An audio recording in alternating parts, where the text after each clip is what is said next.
Olá, pessoal, boa noite. E aí, tudo bem com vocês, gente?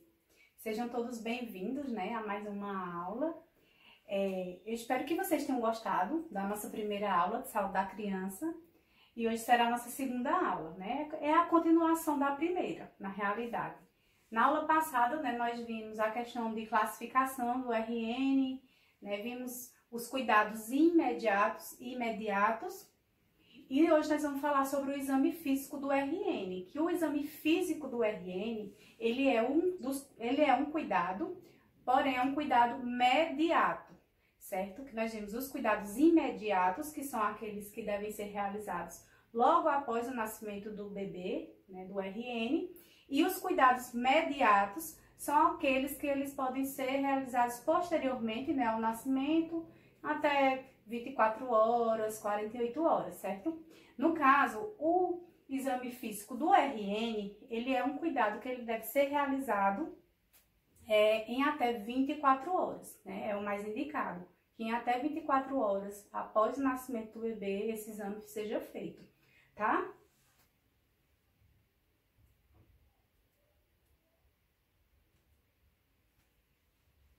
Então, gente, o exame físico, ele vai ser um exame que vai servir para detectar anomalias congênitas do recém-nascido.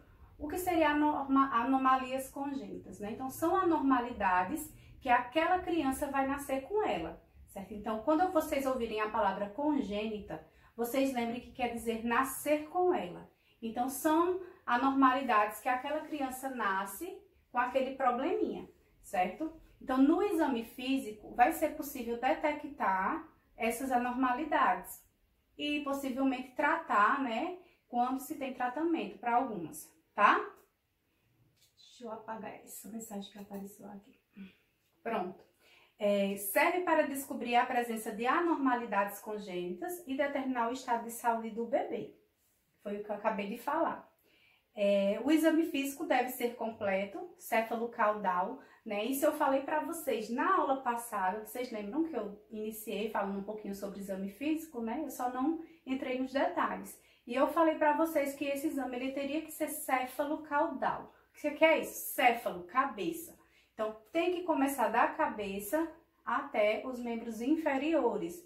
Então, tem que ser um exame completo, tá? Então, você fazendo céfalo-caudal, fica mais fácil, porque aí você não vai esquecer nenhuma parte, né? Então, você começa pela cabeça e vai descendo, né, nas partes do corpo. Então, aí seria um exame completo, onde vai ser analisado todas as estruturas daquele bebê, certo? O exame deve ser completo e realizado pelo profissional médico-pediatra ou enfermeiro nas primeiras 24 horas de vida, né? Eu já falei sobre isso. O exame do RN deve ser minucioso, ou seja, deve ser feito com todo cuidado, tá? Em local e condições satisfatórias, incluindo todos os órgãos e sistemas passíveis, né? Então, tem que avaliar o bebê bem detalhadamente, tá? Em um local apropriado. Normalmente, o exame físico, como ele é realizado depois que o bebê nasce, depois que passa algumas horas, normalmente o bebê, ele já vai estar lá na enfermaria junto da mãe, certo? Quando acontece algum probleminha do bebê, né, que às vezes ele tem que ficar lá tomando algum oxigênio, alguma coisa do tipo, aí aquele profissional faz o exame físico dele lá dentro ainda, da salinha de cuidados, né? Mas quando o bebê, ele já nasce respirando bem, e o bebê ele já vai ser levado lá para a enfermaria para ficar junto da mãe, então esse exame vai ser realizado lá, certo? Na enfermaria mesmo, lá no leito dele, tá bom? Na presença da mãe, a mãe fica lá vendo tudinho, tá? Porque, como eu falei na aula passada, o bebê, depois que ele nasce, o recém-nascido, ele tem que ser levado para junto da mãe o mais precocemente possível. Então, se o bebê nasceu tudo ok, né? Ele tá respirando bem, tá saturando bem, então não precisa ficar com ele lá na salinha de cuidados, né? Então, terminou de fazer todos os cuidados imediatos do bebê, ele já pode ser levado para a mãe, né? Para a mãe já colocar no peito, já para amamentar esse neném, tá bom? Deve ser realizado a avaliação dos reflexos, tá? Eu vou falar para vocês mais detalhadamente sobre o reflexo mais na frente, tá? Nos slides mais na frente, que essa parte de reflexo, ela vai avaliar a questão neurológica e motora do bebê, tá? Então, vai avaliar mais essa parte neurológica, tá? Do bebê. E os resultados obtidos no exame físico oferecem informações para estabelecer diagnósticos e planejar os cuidados e ações. Então, caso esse RN ele nasça com alguma anomalia, né, com alguma anormalidade, então naquele exame físico ali vai ser possível ver, né, vai ser possível detectar e vai ser mais fácil prestar um melhor tratamento, prestar os cuidados que aquele RN vai precisar. Né? Então, por isso que tem que ser feito esse exame físico e de forma detalhada e bem cuidadosa.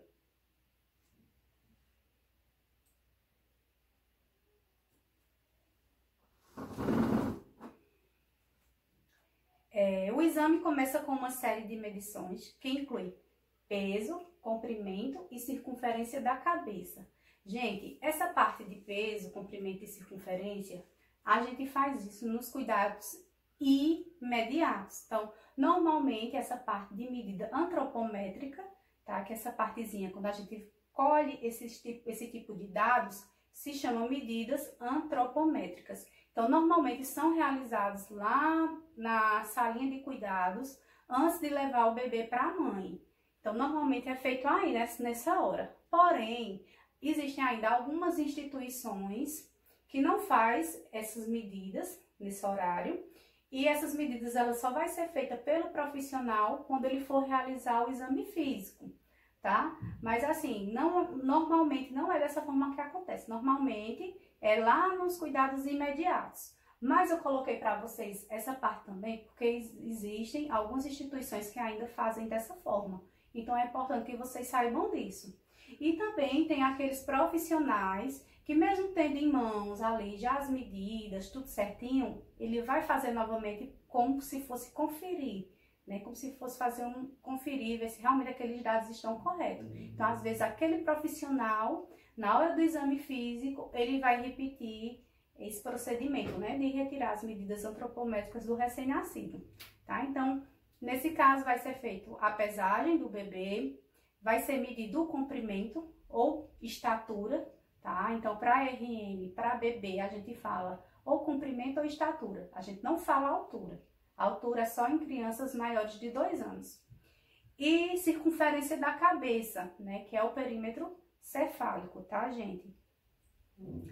O peso médio no nascimento é de 3 quilos e a altura é de 50 centímetros.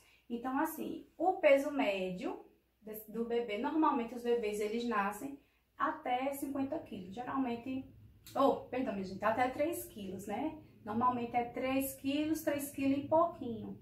E a questão dos centímetros, normalmente, é 50 centímetros, 49, 50 centímetros. Mais ou menos aí essa média, tá? Mas lógico que pode modificar, né? De bebê para bebê, vai depender do tamanho do pai, da mãe também, isso vai influenciar bastante, né? Em quantas semanas esse bebê nasceu. Né, isso, então, tudo vai influenciar nessa questão. Primeiro, deve-se observar o aspecto geral. Então, antes de começar a fazer um exame físico mesmo, né, colocar a mãozinha lá no bebê, primeiro eu vou fazer uma inspeção ali geral, olhar o bebê, como é que ele tá quando eu cheguei. Então, como é que tá esse bebê? Ele tá agitado? Ele tá calminho? Tá chorando muito? Então, tem que avaliar. Se tá chorando muito, se tá muito agitado, o que será? Será que tá com fome? Será que tá sentindo alguma dor? Então, primeiro é visto essa parte, né? Observar o aspecto geral do RN, para depois começar a questão do exame físico mesmo em si, tá? Então, em seguida, o médico examina cabeça e face, que é a primeira parte, depois coração e pulmões, e abdômen, né? Então, depois, primeiro a cabeça, né? Depois o tronco, que vai ser tórax e abdômen. Os genitais também são avaliados e a pele, tá? E depois, por último, é feita a avaliação neurológica, que, como eu falei, é através dos reflexos.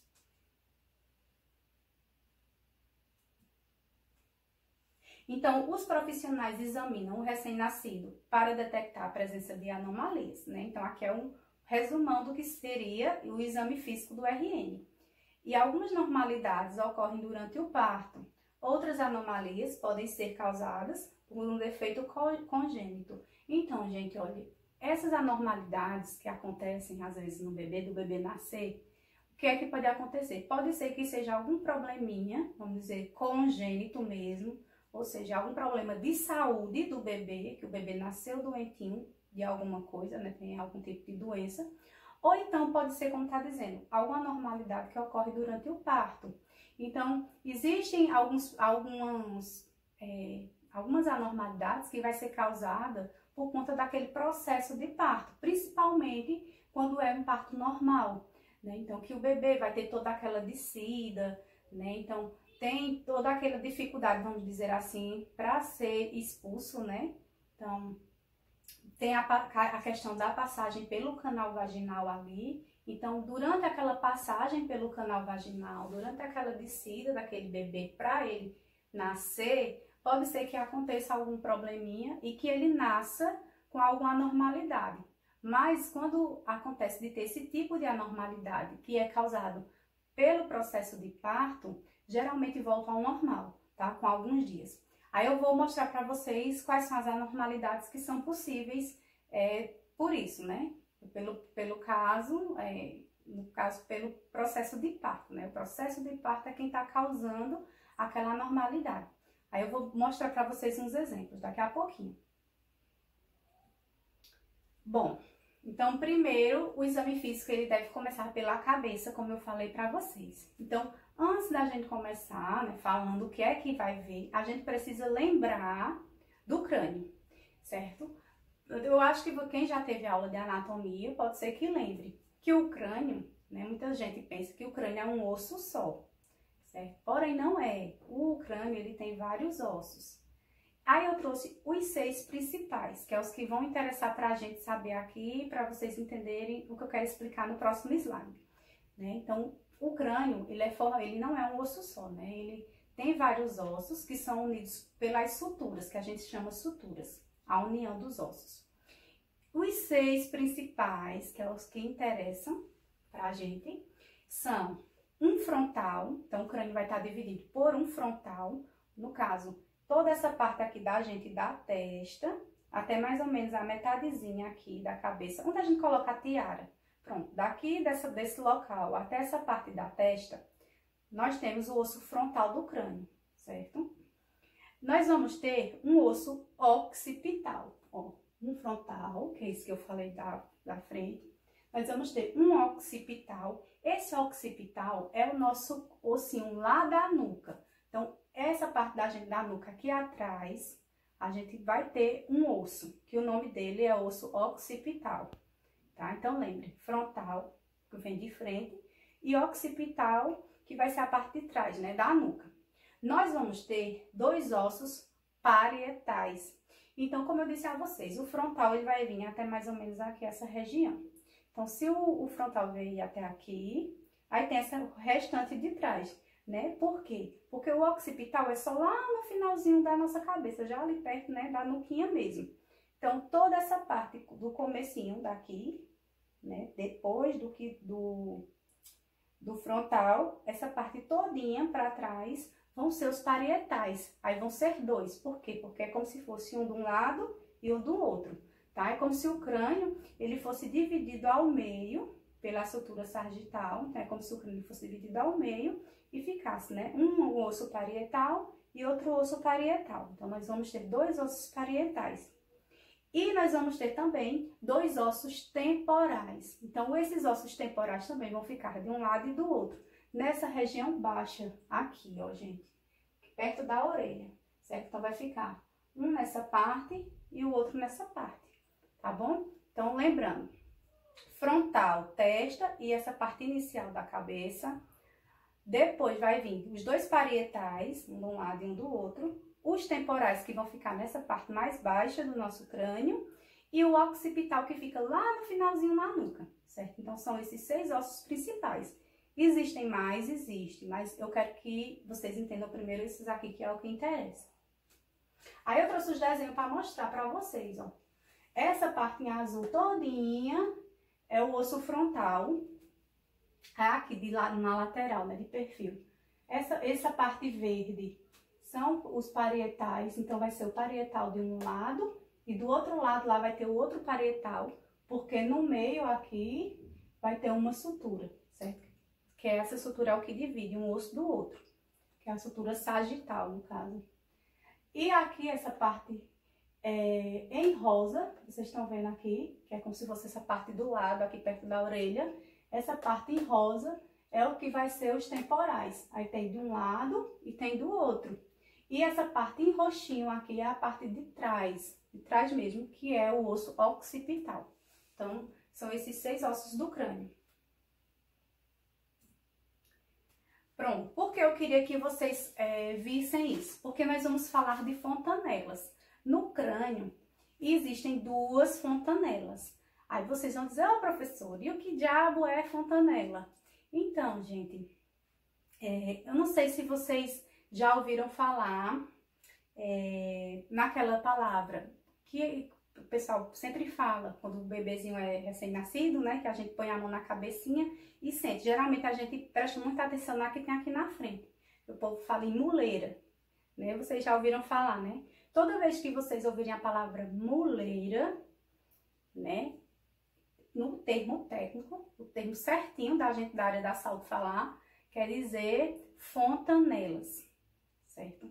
Então, a gente acha que só tem aquela da frente, mas o bebê, quando ele nasce, ele tem 2 fontanelas, certo? Então, ele tem a fontanela anterior, né, que é a que vem antes, que é a que fica aqui na frente, e ele tem a fontanela posterior, que é a que fica mais ou menos nessa regiãozinha aqui, do meinho da cabeça aqui para trás, certo? Então, tem essas 2 fontanelas. Ó, a primeira, que é a fontanela anterior, e tem outra fontanelazinha aqui atrás, certo? Até aqui, ó, no esqueleto, não sei se vai dar para vocês verem por aí, mas quando vocês pegarem os slides, vocês vão ver bem direitinho. Tá vendo a fontanela aqui? E tem outra atrás. Aí essas fontanelas, todo o RN nasce com ela, são 2. A da frente é a que a gente chama de fontanela bregmática, tá? Eu quero que vocês aprendam esse nome, decorem esse nome. Fontanela bregmática ou bregma. E a de trás é a fontanela lambidoide ou lambda, tá? Então, a da frente é a bregmática e a de trás é a lambidoide ou lambda. Aí, qual a diferença das duas? A diferença é que essa da frente, que fica na frente, ela é maior. E a que fica atrás, ela é menorzinha. E a que fica na frente, o formato dela é de losango. Não tem o pipa que as crianças gostam de soltar? Pronto, o formato dela é de um pipa, como se fosse um pipazinho, assim. E já a outra, a fontanela lambidoide, a que fica aqui atrás, ela é menorzinha, o formato dela é de triângulo, tá? Então tem essas 2 diferenças. Eu quero que vocês lembrem bem da diferença de uma para a outra, tá? Aí vocês vão dizer assim, para que é que servem então essas fontanelas, né? Essas fontanelas, elas servem para que os ossos do crânio, eles se movimentem durante o parto. Então, a mulher vai parir de parto normal. Então, aquela cabecinha vai ter que passar por todo o canal vaginal ali da mulher, que é um canal estreito. Aí, para facilitar, né, aquele crânio de passar, o crânio, os ossos do crânio, eles vão se sobrepor, vai colocar um em cima do outro, para ficar mais estreitinha a cabeça e facilitar ali naquela passagem. Então, a fontanela, ela vai ajudar aí, porque a fontanela, ela é como se ela fosse uma cartilagem, certo? Então, essa cartilagem, ela vai estar perto ali de onde está unindo os 2 ossos. Então, tem aquela cartilagem assim. Então, ela vai facilitar que esse osso, ele suba em cima do outro, para que a cabecinha fique estreita e facilite ali na passagem, tá? Essa ação que acontece de um osso ficar em cima do outro, significa cavalgamento, tá? Lembrem disso, cavalgamento. Isso se chama cavalgamento. O osso do crânio se sobrepor acima do outro para ajudar ali na passagem do bebê durante o parto vaginal. Então, a fontanela ajuda nisso. É tanto que depois que o bebê nasce, depois ela se fecha. certo? Então, assim, a que eu falei, a bregmática, que é a que fica na frente, a maiorzinha, ela vai demorar um pouco mais para fechar. Então, ela vai demorar em torno de 18 meses, ou seja, 1 ano e meio. Já de trás, a lambidoide, ela fecha com mais facilidade. Ela vai fechar com 4 meses. Aos 4 meses de idade do bebê, aquela fontanelazinha vai fechar. Então, a mãe, ela tem que ter o maior cuidado com essa fontanela, né? Então, tem aquela questão, né, de não estar colocando tiara em cima, no local, nada disso, para não apertar. É tanto que se vocês repararem, né, principalmente Cristiane, que teve bebezinha, né, recentemente, colocar a mão em cima, você vai sentir, né, como se fosse mais fundinho, né? Você sente ali, se você parar o dedinho em cima, você sente pulsar, porque é uma área pulsátil, né? É uma área que pulsa, fica realmente ali pulsando de acordo com o batimento cardíaco do bebê. Então, quando você coloca ali a mão, você tá sentindo, é como se você estivesse sentindo ali o coração do bebê, certo? Então, eu quero que vocês entendam isso. Espero que vocês tenham entendido essa parte de fontanela, tá? É para ajudar na passagem, certo? Para um osso conseguir se movimentar ali e ajudar na passagem da criança. Para isso que existem as fontanelas. E decorem o nome delas e a diferença entre as duas, viu?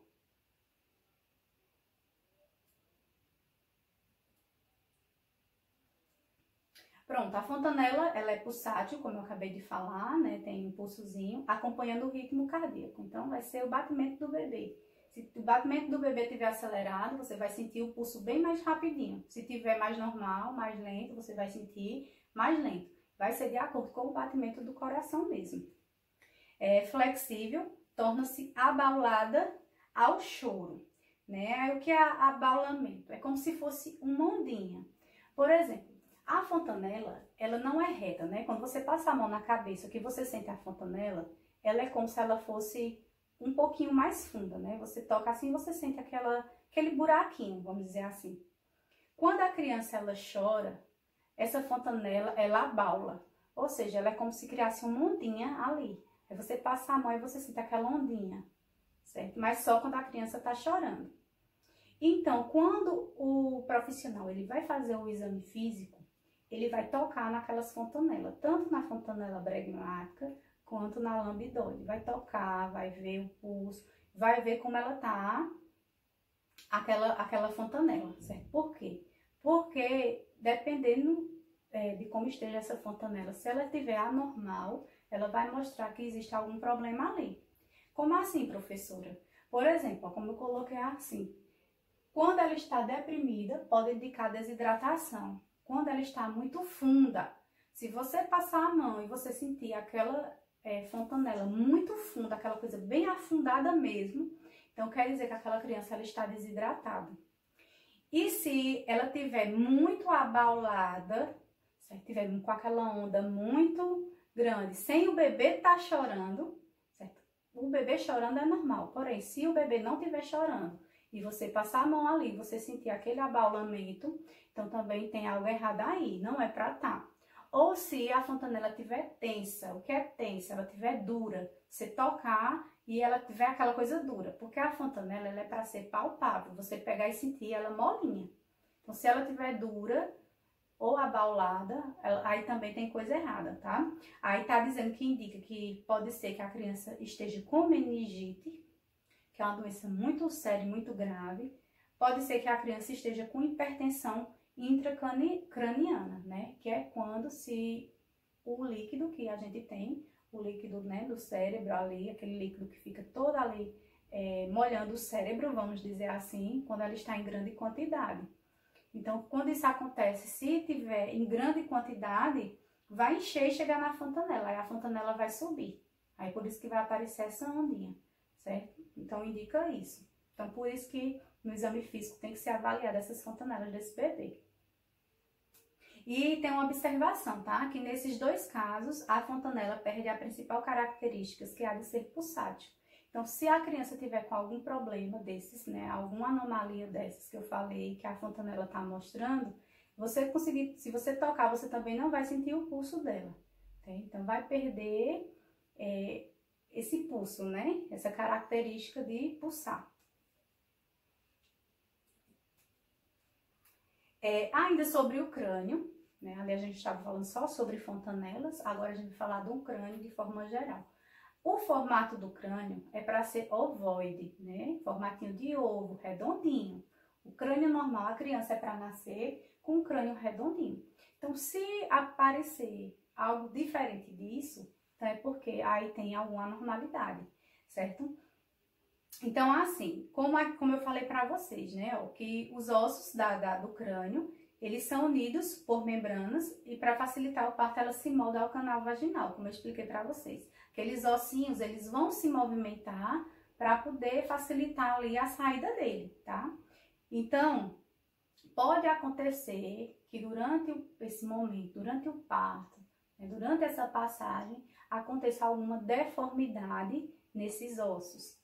Então, a criança vai nascer e vai apresentar alguma deformidade no crânio, né? Que foi o que eu falei para vocês antes, que poderia, a criança, ou ela nasce com alguma doença congênita, ou então pode ser causada alguma anomalia, né, por conta do processo de parto. Então, nesse caso, pode ser que aconteça alguma deformidade no crânio dessa criança. Porém, essas deformidades, quando acontecem, são deformidades que elas vão voltar ao normal sozinha, tá? Que a mãe, que o pai não precisa se preocupar, que a criança ela vai voltar ao normal, entendeu? Foi só durante aquele processo de parto e com o passar dos dias, os ossos vão voltar para o lugar, tá? Então, é bem comum, mais do que a gente imagina, ocorrer essas deformidades durante o parto normal, tá? Então, eu vou mostrar para vocês quais são os tipos de anormalidade que tem, né? Causado por isso, pelo processo de parto ali, né? Por conta da cabecinha passar ali apertadinho, né? Por conta de algo que aconteça ali durante o parto, que pode causar essa deformidade. Eu vou mostrar para vocês quais são, tá? A primeira deformidade é o que a gente chama de cavalgamento. Lembra que eu falei que quando um osso do crânio se sobrepõe, um fica em cima do outro, se chama cavalgamento? Pronto. Quando isso acontece, esse cavalgamento, que a criança nasce e o ossinho não voltou ao normal, então a gente fala que essa criança ela ficou com deformidade no crânio por cavalgamento. Porém, é algo que rapidinho vai voltar ao normal, tá? Então, dentro mais ou menos de uma semana, os ossos eles vão voltar para o lugar e a cabeça da criança vai voltar ao normal. Por quê? Porque quando acontece esse cavalgamento, como eu disse, os ossos do crânio eles vão se movimentar, né, vão sair da posição normal deles. A criança nasce, aí pode ser que aconteça alguma deformidade. Aí eu coloquei aqui na foto, que eu não sei se vai dar para vocês verem. Aqui é a cabeça do bebê depois.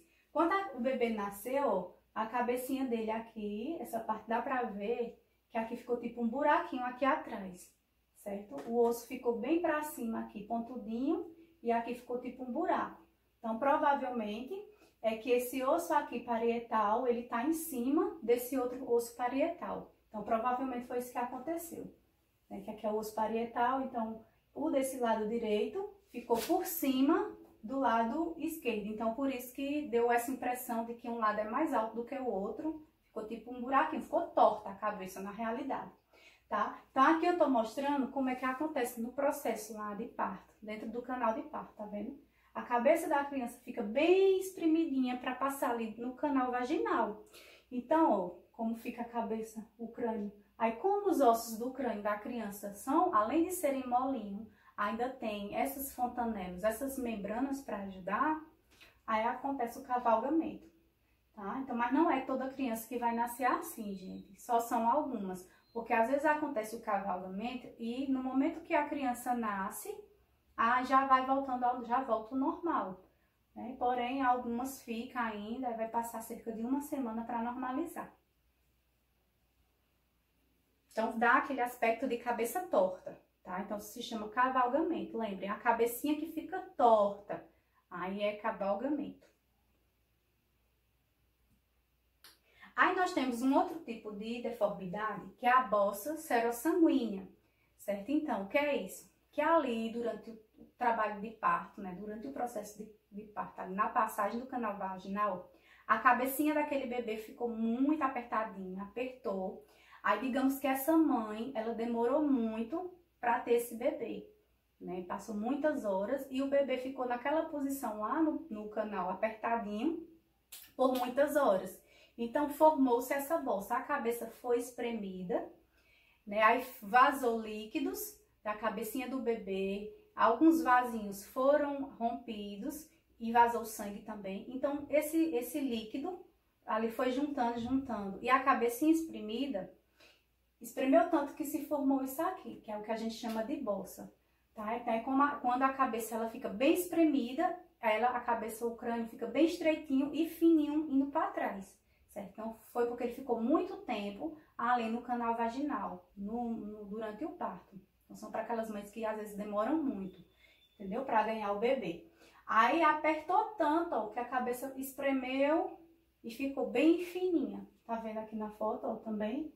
Fica bem fininha, tipo esticada para trás. Fica bem apertada mesmo. Porém, esse tipo de deformidade, ela também vai se normalizar, tá, pessoal? Normalmente, em 3, 4 dias, essa deformidade aí já é resolvida, tá? Já volta ao normal. Então, não é algo que precisa se preocupar, tá? Apesar que fica assim, não fica com aspecto bonitinho, mas é algo que vai voltar ao normal.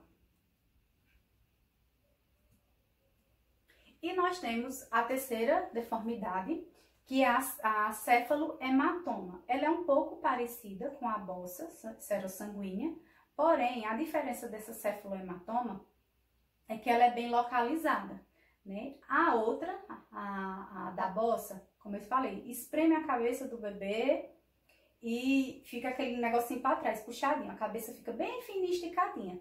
Nessa céfalo-hematoma vai ficar tipo um hematoma mesmo em um local da cabeça, certo? Então, assim, o que é que acontece aqui? Geralmente, por algum trauma, por algo que aconteceu durante esse parto, se rompem muitos vasos, ocorre uma hemorragia ali naqueles vasos, dentro da cabecinha do bebê, e vai formar esse hematoma, certo? Então, vai ser localizado. Então, por exemplo, digamos que apertou desse lado, então os vasos se romperam tudo aqui, aí vai formar esse hematoma só desse lado. Tá vendo? Não sei se dá pra vocês verem, ó. Aqui a cabecinha tá compridinha, aí você pensa, não, tá igual ao outro. Mas não tá. Que aqui tá só desse lado da cabeça, certo? Não tá do lado de lá, tá só desse lado esquerdo da cabeça do bebê, tá? Ele é bem localizado, é bem centrado. Normalmente, isso acontece naqueles partos difíceis. Por exemplo, parto normal, quando é por fórceps. Não sei se vocês já ouviram falar. Fórceps é um instrumento, é tipo um ferro, parece uma pinça bem grande. Quando a mãe, ela tá no trabalho de parto, que a criança já tá para nascer mesmo, já tá coroando, vamos dizer assim, a cabecinha já tá ali para fora, porém a mãe não tá conseguindo expulsar aquele bebê, ou porque ela perdeu as forças dela, não tá conseguindo, ou porque às vezes o bebê tá preso, o cordão, algo assim, que a criança não tá conseguindo sair. Aí o que é que o profissional faz? Ou o obstetra, né? Ou o enfermeiro obstetra. Ele vai colocar esse fórceps, essa pinça dentro, vai colocar assim por dentro da vagina da mulher, prender nessa área aqui da criança e vai puxar, certo? Por isso que diz, parto por fórceps. Fórceps é o nome do instrumento.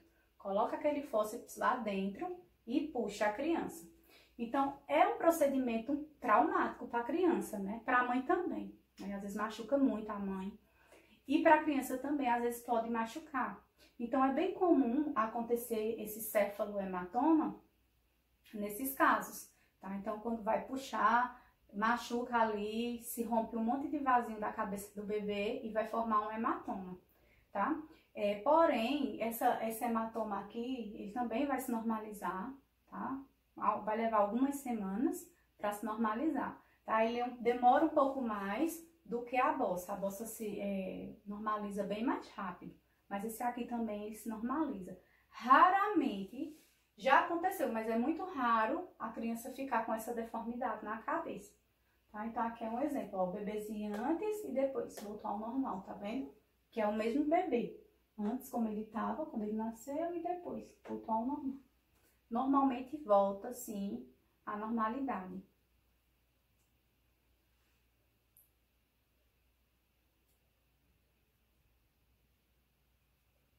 Então, aí eu coloquei aqui, né, que muitos pais, eles podem se assustar em ver seu filho, né, com uma cabeça assim, deformada, né? Porém, o profissional tem que explicar para o pai, para a mãe, dizer que é normal, às vezes isso acontece, mas que vai voltar à sua normalidade com o passar dos dias, né? Então, assim, eu tenho algumas orientações que é bom fazer para os pais, né? Então, ó, dica 1, mesmo que seja verão, incentive levar uma touquinha para a maternidade e usar nos primeiros passeios com o bebê. Isso vai evitar olhares e comentários maldosos.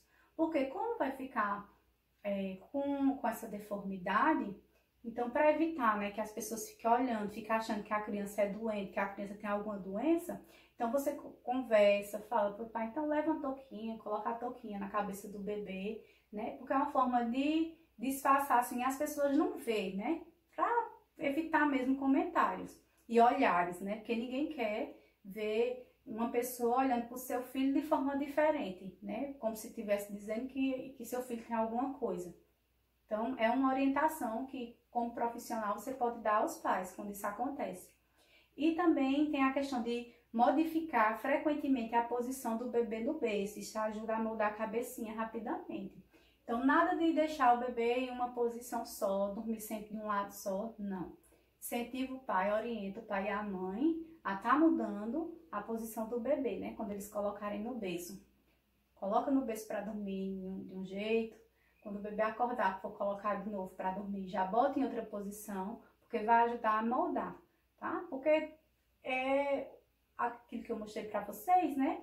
Geralmente é sangue, é líquido, né? Então vai ajudando a moldar a cabecinha para voltar ao normal mais rápido.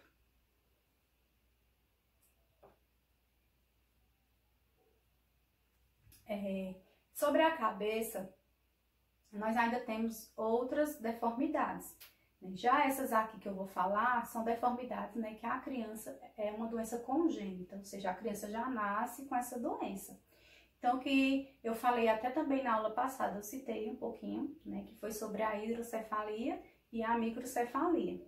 A hidrocefalia, ela também pode ser chamada de macrocefalia, tá, minha gente? É a mesma coisa, que é o perímetro cefálico grande, né? Então, é quando o bebê ele nasce com a cabeça grande, muito maior do que o normal, né? Então, nós temos a hidrocefalia, que é quando se tem um aumento anormal do fluido céfalo-raquidiano dentro da cavidade craniana, acompanhando a expansão dos ventrículos cerebrais, alargamento ósseo, sobretudo da testa, e atrofia encefálica, que resulta de deficiência mental e convulsões. Então, tem o líquido, né, que é céfalo-raquidiano, que é o líquido que ele é normal, que a gente tem dentro do nosso crânio ali. Porém, nessas crianças, a criança nasce com muita quantidade desse líquido, né, na cabeça. Então, esse líquido vai fazer com que a cabeça aumente muito, né? E vai produzindo. A criança nasce com a cabeça de um tamanho e a tendência é aumentar, porque aquele líquido ali, a tendência é só aumentar. Então vai produzindo. É uma deficiência ali do tubo neural da criança, tá? Na formação do tubo neural. Então a criança vai, o crânio dela vai se encher desse líquido, né? Então vai causar a hidrocefalia. Por isso que a gente fala cabeça de água. Lógico, não é água que tem dentro, né? É o líquido céfalo-raquidiano, que é que é o líquido que todos nós temos dentro do nosso crânio, ali, né? Dentro do nosso crânio, nossa cavidade craniana, tá? Então, vai fazer com que se expanda muito os ventrículos, que são as cavidades que tem ali no nosso crânio, né? Então, os ossos vão se expandir. Então, por isso que dá esse aspecto de cabeça bem grande, porque realmente os ossos vão se moldar e vão, tipo assim, se afastando, né? E vai tudo enchendo de líquido. E a cabeça vai aumentando, porém o cérebro atrofia, tá? Então, o cérebro ele vai ficar pequeno, não vai crescer, vai ficar pequenininho ali. Então, por isso que crianças que têm hidrocefalia, normalmente elas têm distúrbio mental, né? Então, elas têm algum problema mental. Do mesmo jeito da microcefalia, né? São esses tipos de doenças, eles causam uma atrofia do cérebro. Então, o cérebro ele não se desenvolve como deveria e vai causar um problema mental mesmo nessas crianças, né? Então, vai acontecer um distúrbio mental, tá bom? Então, nós temos a hidrocefalia, que é o aumento maior, e nós temos a microcefalia, que é o contrário, né? É quando a cabecinha da criança ela não se desenvolve do tamanho que deveria. Então, há a atrofia do cérebro aí também, e o crescimento da cabecinha não ocorre, certo? Então, é condição em que a cabeça de um bebê é menor do que o esperado, muitas vezes devido ao desenvolvimento anormal do cérebro, né? Então, são crianças que, infelizmente, vão desenvolver problemas mentais. Aqui, muitas vezes, no caso da hidrocefalia, né, já é bem visível, que a cabeça já nasce bem grande. Já a microcefalia, nem sempre o bebê ele vai nascer já com aspecto de uma criança que tem microcefalia. Então, o que vai ver é na hora que vai medir ali o perímetro cefálico, certo? Então, vai medir ali, então, a partir de 30, 33, 32, ali já indica, já é um índice de que aquela criança tem microcefalia. Distúrbios da face. Então, gente, olha, a face do bebê, na sua normalidade, ele vai nascer com a facezinha edemasiada. O que é isso? Inchada. Já disse a vocês que edema significa inchaço? Então, o bebê normalmente vai nascer com esse inchaço na face. Porém, conforme os dias vai passando, né, vai se normalizar. É normal ele nascer com esse inchaço na face, tá? Porém, isso é normal. O bebê, ele pode apresentar manchas em consequência, edemaciada com manchas em consequência do trabalho de parto, né? Aí pode acontecer também a face assimétrica, né? Então, o bebê, ele pode nascer também com um rostinho diferente, um lado diferente do outro, né? Com alguma deformidade também no rosto. Certo? É o que a gente chama de face assimétrica, é o nome dessa deformidade. Então, pode acontecer também por conta do parto também, tá? Por conta da pressão ali, do apertozinho que é ali durante a passagem. Então, pode acontecer dessa deformidade facial, essa assimetria facial acontecer por conta disso. Porém, quando acontece dessa maneira, volta ao normal, tá, gente? Também, conforme os dias passam, o rostinho do bebê vai voltar ao normal, a ficar simétrico, né? Um lado igualzinho ao outro.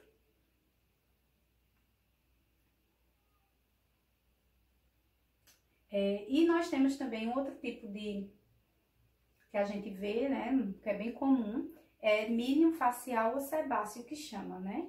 Que são pequenos pontos brancos, né, na região frontal e nasal. Não sei, eu acho que não vai dar para vocês verem, daí, tá? Que eu coloquei aqui a foto. O bebê, ele tá aqui, o narizinho dele, e tá cheio de pontinhos brancos, tá? Aqui, o nariz dele. Então, é muito comum o bebê nascer com esses pontinhos, que se chama milho facial sebáceo, mas é algo assim que vai desaparecer também conforme os dias passem. É algo que não incomoda o bebê, tá? Não dói, não coça. Então, assim, não tem que mexer. Só deixar aí que vai desaparecer sozinho, tá? Isso aqui, esses pontinhos, eles são formados de queratina, né? Queratina é o que forma a nossa pele, né? A parte superficial da pele. Então, esses milho, que chama, são tipo cistozinhos mesmo. E esses cistozinhos, eles ficam na camada externa da pele. Lembra aquela camada mais superficial? Vocês lembram, né, que eu falei para vocês que a nossa pele, ela é formada por 3 camadas, né? A camada mais superficial, que é a epiderme. Nós temos a segunda camada, que é a derme. E nós temos a camada mais profunda, que é a hipoderme. Então, esses milhos sebáceos, esses cistozinhos, eles ficam na parte externa da pele, na camada superficial, certo? Então, eles vai aparecer mais na parte da epiderme. Então, é algo que rapidamente vai desaparecer, vai passando os dias e vai sumir tudinho. Nada que deva se preocupar.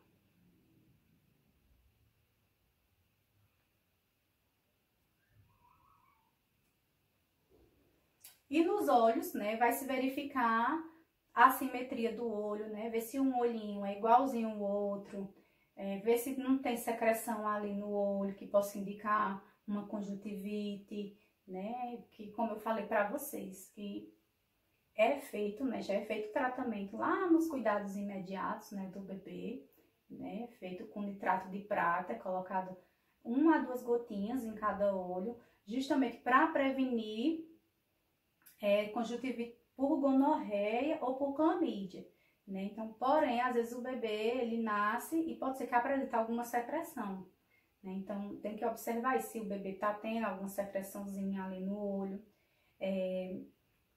É bem comum também no trabalho de parto normal acontecer as hemorragias subconjuntivas, tá vendo? Porque durante lá a pressão, né, na hora que o bebê vai nascer, às vezes ocorre rompimento dos vasos oculares, os vasinhos que tem lá dentro do olho, e pode formar essa hemorragia subconjuntiva, tá? Que é como fica aqui, ó, tá vendo? Um pontinho, como se fosse um pontinho de sangue, um calinho de sangue dentro do olho. Porém, também vai voltar ao normal, gente. Normalmente, tudo que é causado durante o parto ali, durante o processo de parto, algo que seja causado pelo aquele processo de parto, volta ao normal depois. Temos também, tem que verificar também a questão do estrabismo, né? O que é uma pessoa estrábica? É uma pessoa vesga, né? Uma pessoa vesga, uma pessoa, como a gente fala, né? Zanoia, zarolha. Então, quem tem esses olhinhos ali, vamos dizer assim, trocadinho. Isso acontece, quando a criança ela nasce com estrabismo, não quer dizer que essa criança vai ficar assim a vida toda, certo? A maioria dos bebês que nascem com estrabismo, e é bem comum, muitos nascem, até o 6º mês se normaliza, né? Então, é indicado quando, por exemplo, o bebê tá, que a mãe olha pro bebê e o bebê vai tentando baixar o olhinho, mexer o olhinho dela, porque às vezes é só em alguns momentos, né? Não é que a criança, às vezes, ela já nasce assim, às vezes, quando ela já nasce estrábica mesmo, que você tá todo momento assim, aí às vezes ela leva esse probleminha para a vida adulta. Mas muitas vezes o bebê é só em alguns momentos, né? O bebê tá lá olhando normal, aí do nada ele fica estrábico. Aí nesse momento é a mãe colocar a mão no olho do bebê, baixar o olho, a pálpebra dele, né? Dessa forma já vai ajudando ao bebê voltar ao normal. E tem também outro tipo de problema que é o nistagmo, né? Nistagmo são os olhos que não param. Não sei se vocês já viram alguém assim. Normalmente é bem comum em casos de pessoas com problema visual, com problemas de cegueira mesmo.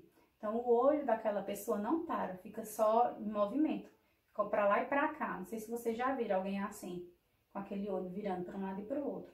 O nome dessa doença, dessa deficiência, aliás, é nistagmo, tá? Então tem que observar se a criança tem isso. Normalmente, quando a criança nasce com esse tipo de problema, é porque ela é deficiente visual. Então, no exame físico vai ser possível ver isso.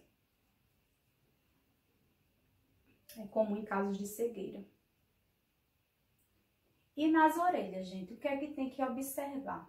Então, vai observar, né, se as orelhas também são assimétricas e principalmente a localização dessas orelhas, né? Por quê? Porque existem algumas doenças, algumas síndromes que dá para perceber pelo posicionamento das orelhas, né? Que essas síndromes, elas deixam as orelhas localizadas mais baixas do que o normal.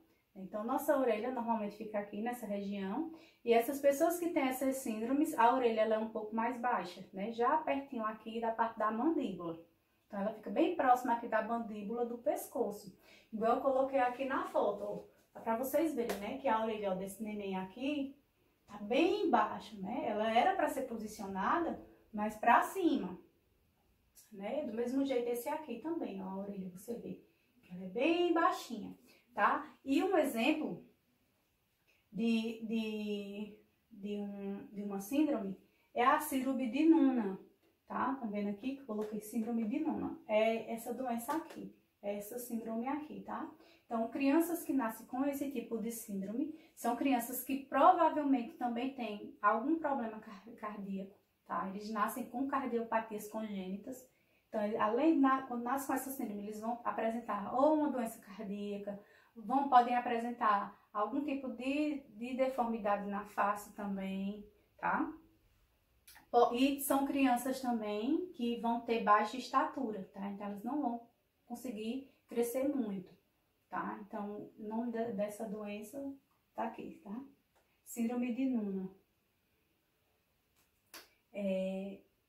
E também na orelha tem que verificar também o pavilhão auricular, ver tudo direitinho e ver também a questão de surdez, tá? Então tudo isso é avaliado.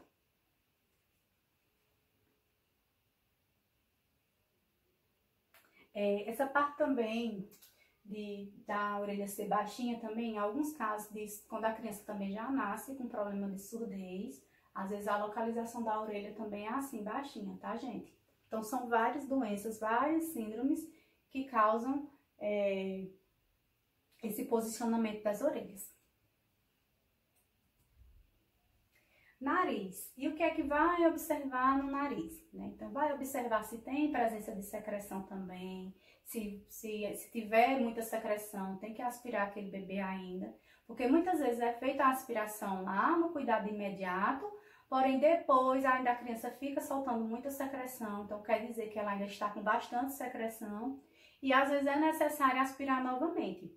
Então, o profissional vai avaliar isso. Tá? Vai avaliar também a permeabilidade. O que é isso? Permeabilidade.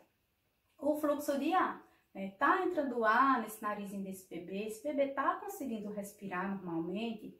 Né? Então, tem algumas coisas que você olhando para o narizinho, você já percebe. Tá? Lembra que eu disse a vocês que um dos sintomas, vamos dizer assim, né? um quadro clínico que a gente olha assim, vê que aquele bebezinho não tá respirando direito, é a questão do batimento de asa do nariz, né? Então, é quando esse asinha do nariz dele fica acelerado, né? Fazendo isso aqui. Se o bebê estiver fazendo isso aqui, ó, no nariz, a asinha fica abrindo e fechando, quer dizer que ele não está respirando normal, ele está com algum desconforto respiratório.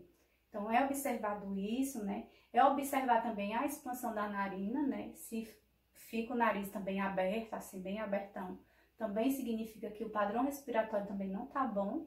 Então, aí é necessário ver a oxigenação desse bebê, né? Então, coloca um oxímetro naquele neném e olha como está a saturação de oxigênio dele. E também, que eu já tinha falado também na aula passada, né? Sobre um distúrbio que é a atresia de Coanas, né? Que eu falei para vocês que era bem raro a criança nascer com esse problema de atresia de Coanas, né? Que é quando se tem uma parede ali dentro daquele orifício nasal daquele bebê. Então, tem uma paredezinha, que pode ser de membrana, membranosa, ou pode ser óssea, pode ser tipo um ossinho durinho. Então, vai ter aquela parede e vai impedir o fluxo de sangue, né? Então, impede aquele fluxo de sangue não, gente, perdão, de ar, né? Então, o fluxo de oxigênio ali não acontece, então o bebê não respira.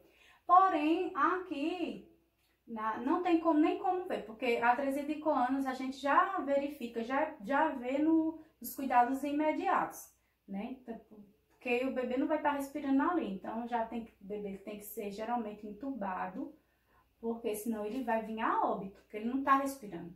Né? Então aqui eu coloquei, ó, que era uma criança que tinha essa doença, tá vendo? Não sei se dá pra vocês verem. Ela tá com um tubo aqui dentro da boca, tá vendo? Que esse tubo é justamente para colocar no ventilador mecânico e essa criança poder respirar.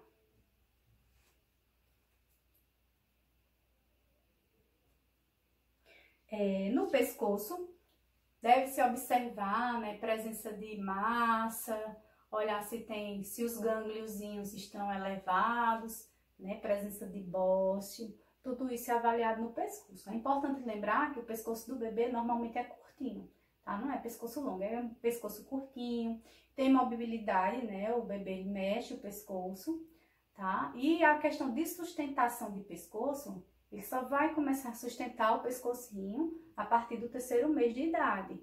Tá? Antes disso, é aquele pescoço molinho, né? Que quando você vai segurar o bebê, você tem que estar segurando o pescoço dele para ele não ficar, né, mexendo. Então, tem essa mobilidade, né? Então, como eu disse a vocês, tem que observar a presença de massas e de bócio. Tá, minha gente? Bócio é o que eu coloquei aqui na foto, ó. Dá para vocês verem. É como se o pescoço estivesse bem inchado. Tá vendo? Vendo? Bem inchadinho aqui, ó. Por quê? Aqui nessa região aqui do nosso pescoço, nós temos a nossa glândula tireoide, né? Que é a glândula que produz os hormônios, né? Alguns hormônios metabólicos, da parte metabólica da gente. E quando a criança ela nasce com hipertireoidismo ou hipotireoidismo, então ela pode ser que ela nasça com esse bócio, tá? Nós temos até o hipotireoidismo congênito, né? Que é uma das doenças que elas são detectadas pelo exame do pezinho. Então, às vezes, quando a criança ela tem uma dessas duas doenças, ela vai ter essa alteração na glândula tireoide, tá vendo? Aí a glândula tireoide está aumentada, aí formando esse bócio, esse inchaço mesmo. Bócio é esse inchaço aqui da glândula tireoide, tá? Bom, vamos para a parte agora do tórax, vamos para o tronco. No tórax, que é essa parte de cima, nós vamos avaliar coração e pulmão. Então, vai ter que avaliar a assimetria, né? Então, o tórax não tem um lado que é mais alto do que o outro, tá tudo normal, né? Tem que avaliar o padrão respiratório, né? Tem que ver. Então, você vai auscultar com o estetoscópio, né? Vai auscultar o padrão respiratório desse bebê, vai olhar os murmúrios ali, né? Tudo direitinho, auscultar, ver se tá respirando direitinho, se é a questão se tem apresentar algum ronco, algum sibilo, tá? Ronco, minha gente, é aquela respiração, né, que faz aquele barulho de ronco mesmo. E sibilos é aquela respiração, quando você coloca, você escuta como se fosse um chiadinho de gato. Parece um gato miando, certo? Aí são os sibilos. O ronco é aquele mais grosso, mais forte, né? Então, são sons que se o neném apresentar ali na hora que você faz a ausculta, quer dizer que ele provavelmente tem algum problema respiratório, certo? Congestão pulmonar, tá? Algo do tipo. Vai ser auscultado também o coração do bebê, tá? Então, é auscultado o pulmão e o coração. E o coração também é olhado, né? É visto. Então, vai escutar para ver se aquele bebê, ele pode ser que tenha algum problema, algum sopro cardíaco, certo? Então, são vistos os murmúrios vesiculares, que os murmúrios vesiculares são os sons, né, do nosso pulmão, e são auscultados também as bulhas cardíacas, que são os sons normais do nosso coração. Então, lembrem disso, tá?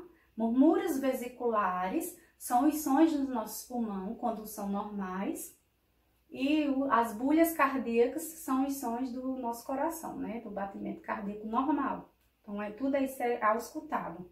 E não se diz escutado, se diz auscultar, tá? Então, é olhar da respiração, né? Ver quantas incursões respiratórias aquele bebê faz. Então, é contado dentro de 1 minuto quantas incursões respiratórias aquele bebezinho tem, né? Aí, como eu já tinha explicado para vocês na aula passada, tanto essa parte respiratória quanto o pulso do bebê, eles são acelerados, tá? É diferente do padrão da gente adulto. Da gente é um padrão, deles é mais elevado. Aí, conforme eles vão crescendo, aí vai diminuindo até se normalizar, né? Até ficar como o da gente adulto. Mas aí são bem mais altos do que o da gente, né? Por exemplo, da gente o batimento cardíaco por minuto é de 60 a 100, né? Então, o dos bebês, 100, vamos dizer assim, é o normal. Pra gente já é o limite, né? Pra eles é normal 100, ter 100 batimentos por minuto. Na realidade, ele geralmente é 120, 140 por minuto, o batimento do RM. E tem também a parte das respirações, né? Que pra gente tem algumas literaturas que dizem que é de 14 a 20, tem outras que dizem que é 16 a 20 por minuto, né? As respirações. Já no bebê vai ser de 30 a 40 por aí, né? Então, tanto a respiração como os batimentos é bem acelerado. Então, vai ser visto e sair, né? Também é analisado aqui nessa parte. A cor da pele do recém-nascido também é examinada, tá? Uma coagulada da face e do tórax pode ser um sinal de doença cardíaca ou pulmonar congênita. Então, gente, olha, o bebezinho, logo quando ele nasce, é normal ele ser cianótico, ele ter essa corzinha azulzinha, tá? É muito normal acontecer. Porém, conforme vai passando os minutos, as horas ali, o bebê ele vai voltando à sua coloração normal. Então, o neném, ele geralmente, ou ele é rosinha, ou ele é vermelhinho, tá? tá? A corzinha dele é mais rosado, mais vermelhinho. E, principalmente, essa parte do tórax dele, né? Então, quando o bebê, mesmo depois de ter passado algumas horas, né? Que é quando o profissional vai lá fazer esse exame físico nele, ele ainda está cianótico, tá azulzinho, então isso é sinal de que ele pode ter algum problema cardíaco ou pulmonar, certo? Porque não é normal. Se fosse ainda as extremidades, né, as mãozinhas, os pezinhos, ainda lá. Agora, a parte central do bebê, aqui o tórax, não pode ficar cianótica. Se ficar, é porque pode ter algum problema, aí tem que ser investigado. Na parte do abdômen agora, né? Então, o abdômen vai ser feita a palpação. O que é isso, a palpação? É você apertar e ir procurando coisas, né? Então, vai procurar ver se tem alguma massa, algum nódulo. Vai palpando ali, vai apertando. Vai vendo se tem região de dor. Por quê? Se apertar, tiver em algum lugar que vai ter dor e apertar ali, o bebê vai chorar. O bebê vai fazer algum movimento no corpo, né? Porque vai doer. Certo? Então, vai palpando ali e observando tudo, né? Então, vai examinar o formato, né? Então, vai ver como é o formato do abdômen. Geralmente, neném tem o abdômen distendido, que a gente fala, né? Que é aquele abdômen gordinho para fora, né? Então, normalmente o RN tem esse tipo de abdômen, tá? Mas pode ser que seja um abdômen flácido, né? Flácido é aquele abdômen bem molinho.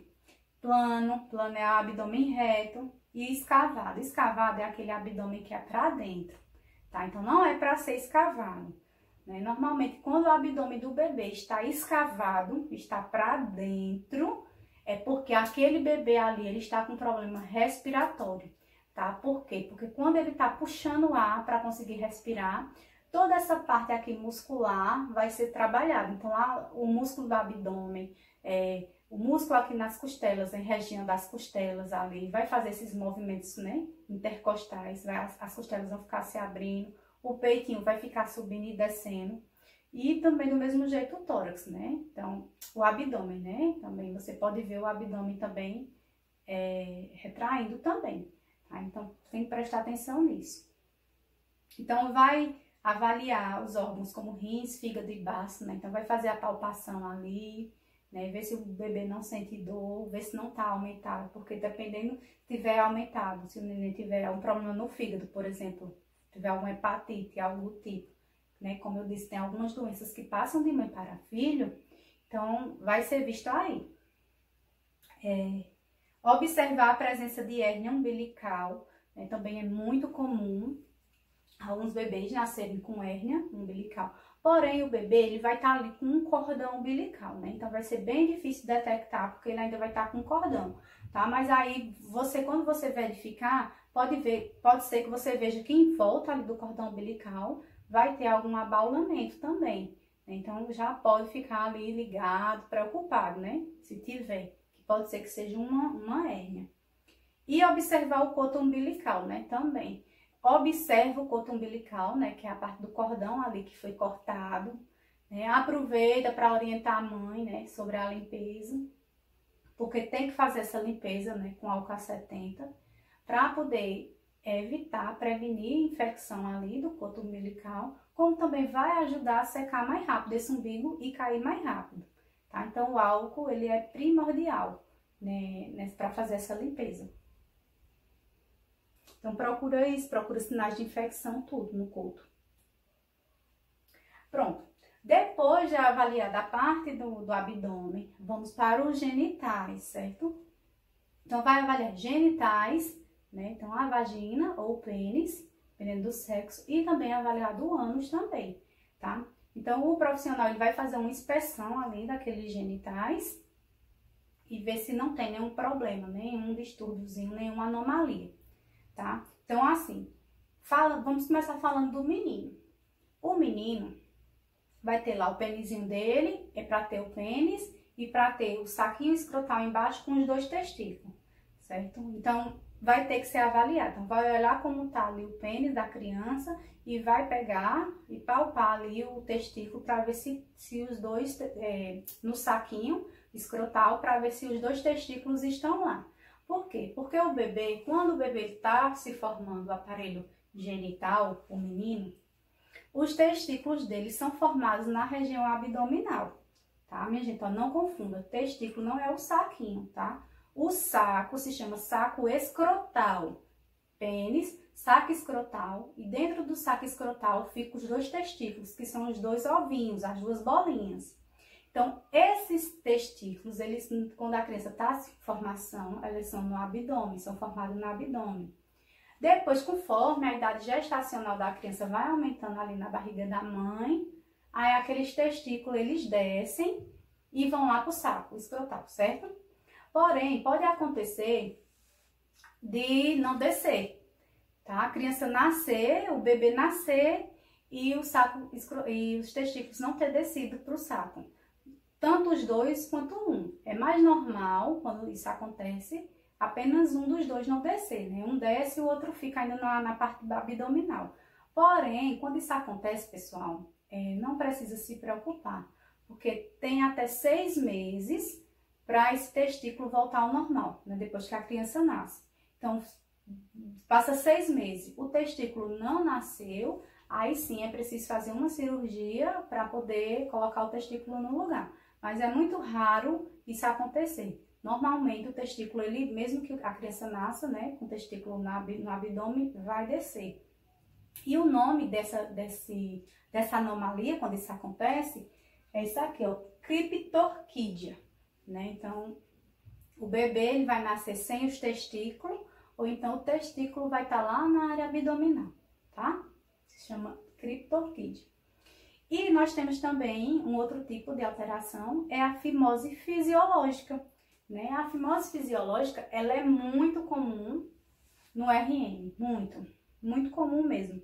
Então, o que é a fimose? Né? Nós temos o pênis da criança. O pênis é para a pelezinha, né, que a gente chama de prepúcio, é para o prepúcio ele ser baixo, vamos dizer que aqui é o pênis da criança. Aqui nós temos a glande, que vai ser a cabeça do pênis, e aqui nós temos o corpo do pênis. O prepúcio seria aquela pelezinha. Então, aquela pelezinha, ela é para ser descoberta, né? É para ela ficar aqui por todo o corpo do pênis e é para ficar aqui descoberto, né? Então, a glandezinha. Ou se ficar cobertinho, se você fizer o movimento de baixar a pele, ele baixe. Porém, a criança que tem fimose, essa pelezinha do prepúcio, ela não baixa. Então, por mais que você faça isso, a glande, ela não exterioriza, tá? Não mostra. Aí é o que a gente chama de fimose fisiológica, que é quando o bebê nasce, né, com fimose. Aí mas é comum. Então, o que é que faz? Quando isso acontece, de ter esse probleminha de fimose, né, então, é incentivada a mãe fazer exercício nessa criança durante o banho, né? Então, vai dar banho nessa criança, estimular para ficar fazendo exercício no penizinho, né? Ficar tentando puxar a pele, tá? Não é com força, fazendo devagarinho, né? E também, às vezes, é passado uma pomadinha também, para a mãe poder ficar fazendo esse tipo de exercício, até essa pelezinha se soltar. É como se a pele ela nascesse pregada. Então, tem que soltar. Aí, para não ter que fazer cirurgia, é orientado a fazer esse tipo de exercício, porque com o tempo, como a pelezinha é molinha ainda, né? Então, com o tempo ali vai se soltando, né? Então, tem que ser feito. E já na menina, né, ela vai avaliar a questão, né, dos lábios vaginais da criança, né? Vai avaliar os lábios, vai abrir, olhar o ímen, olhar tudo direitinho, ver se está tudo certinho ali, certo? Aí existe, como é que eu posso falar? Que a vagina da criança, da menininha, normalmente ela é um pouco inchadinha, um pouco gordinha, né? Mas isso é normal, nascer assim, depois ela vai normalizar, né? Que é por conta dos hormônios que ela foi exposta, né, durante a gestação. Mas existe um tipo de anomalia, que é o que a gente chama de sinéquia de pequenos lábios, que é quando os pequenos lábios, eles são colados, tá? Eles são aderidos. O que é isso, aderido, né? Como se fosse bem juntinho, então fica apenas uma aberturazinha que dá para sair o xixi ali. Porém, quando você vai abrir, não abre, não consegue abrir, porque são aderidos. Aí, nesses casos, também é passado, tem uma pomada que é passada, é uma pomada que ela é com hormônio, aí essa pomada a mãe vai ficar passando na criança e esses pequenos lábios vão acabar se soltando, tá? Raramente se é recomendado fazer cirurgia. Normalmente só com essa pomada hormonal ela resolve. Então vai passando ali e com o tempo ela vai se abrindo para ficar normal, tá? Mas é importante que seja feito esse tratamento, que seja feito esse cuidado. Por quê? Porque pelo fato do não ter essa abertura, e a gente sabe que a vagina é uma área muito úmida, é uma área que tem bactéria e tudo, pode causar infecção nesse bebê, certo? Então, porque pode ficar acúmulo de secreção ali, acúmulo de sujeira, porque não dá para fazer a limpeza, né? Isso não tem como abrir, ó. A vagina normal, ela é assim, tá vendo? Aí, quando você quer abrir, você afasta, você consegue afastar aqui os pequenos lábios. Porém, na sinéquia de pequenos lábios, ela é fechadinha, então não tem como você abrir. Então, tem que fazer esse tratamento, a mãe tem que fazer esse tratamento e passando essa pomada para poder abrir, tá? Para não dar nenhuma infecção nessa criança futuramente. Também é avaliado, né, se tem alguma secreção saindo da vagina. Aqui fala que secreções da vagina contendo sangue e muco é normal, tá? Às vezes pode acontecer nos primeiros dias de sair um pouquinho de sangue, um pouquinho de muco ali da vagina. É super normal, a mãe não precisa se assustar. Então, por isso que é bom a gente saber disso, para a gente poder orientar certinho essa mãe. E o médico, ele também vai examinar o ânus para certificar de que a abertura está posicionada e não está fechada. Porque, por incrível que pareça, pode acontecer do bebê nascer com o ânus fechado, tá? Então, é como se o ânus fosse lacradinho. Aí, depois tem que fazer a abertura dele, entendeu? Então, como é que aqui faz? Como é que olha? Aí, pega uma sondinha e coloca no ânus para ver se realmente... A pontinha da sonda, tá, gente? Não vão introduzir a sonda, não, que é só para ver a entrada ali. Então, pega a sonda, introduz só um pouquinho para ver se o orifício anal, ele tá aberto.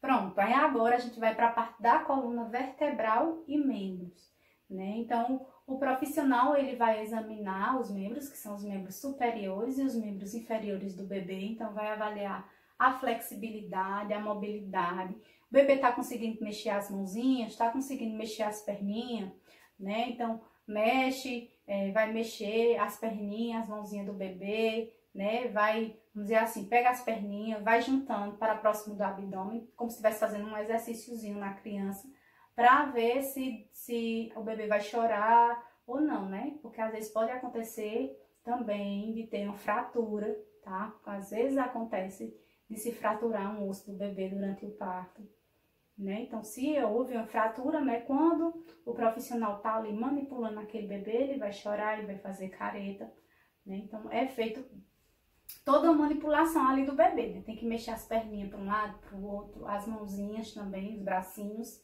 junta as perninhas, volta, né? Então, tem que ser feito vários movimentos ali na criança. Sim, a coluna ela é examinada quanto à presença de defeitos e deformidades, certo, gente? Eu coloquei até uma foto para vocês aqui, tá? Isso aqui é um tipo de deficiência congênita, é um problema congênito. A criança nasce com esse problema que se chama espinha bífida, tá? É quando a medula da coluna da criança se exterioriza, tá? Isso aqui que tá aqui pra fora, aqui pra cima, isso é parte da medula, minha gente. É a medula da criança que tá pra fora, certo? Isso aí acontece na formação da criança, nos 3 primeiros meses, certo? Nos 3 primeiros meses, existe a formação do tubo neural, tá? O que é tubo neural? O tubo neural é uma estrutura que vai dar origem ao cérebro da criança e à medula espinhal da criança, certo? Essa parte da medula espinhal e da coluna. É a medula espinhal e do cérebro, tá? Então, é o tubo neural que origina essa estrutura, cérebro e medula espinhal, tá? Aí esse tubo neural, ele é formado nos 3 primeiros meses de gestação, é que se forma esse tubo neural. E existe algumas mães que acontece algum tipo de problema, que o tubo neural ele se forma de forma inapropriada, tá? É tanto que é administrado, né, prescrito para essa gestante ácido fólico, tá? Nos 3 primeiros meses, porque o ácido fólico, ele ajuda na formação do tubo neural. Ele ajuda para que esse tubo neural se forme adequadamente, que é a parte do cérebro da criança. Então, essa parte nervosa, essa parte neurológica da criança é formada devido ao tubo neural. Então, vamos dizer assim, é uma das coisas mais importantes ali da criança, né? Então, por isso o uso do ácido fólico, porque o ácido fólico ele vai ajudar. É tanto que a mulher que quer engravidar, né? Por exemplo, eu estou pensando em engravidar, eu quero engravidar, eu já começo a tomar ácido fólico agora. Não preciso engravidar para começar a tomar ácido fólico. Se eu já estou na tentativa de engravidar, já estou tentando engravidar, então já começo a tomar o ácido fólico agora, porque isso vai me ajudar na formação do tubo neural do meu bebê, tá bom? Então, quando ocorre uma má formação no tubo neural, aí pode ser que aconteça essa má formação na espinha medular, né? Então, quando acontece essa má formação aqui na medula espinhal, que a gente chama de espinha bífida, né? Que é quando a medula vai para fora, minha gente, é horrível, né? Então, é um problema, assim, muito sério, que esse bebê, que tem que ser feita uma cirurgia nesse bebê, né? Para recolocar essa medula no lugar, tá?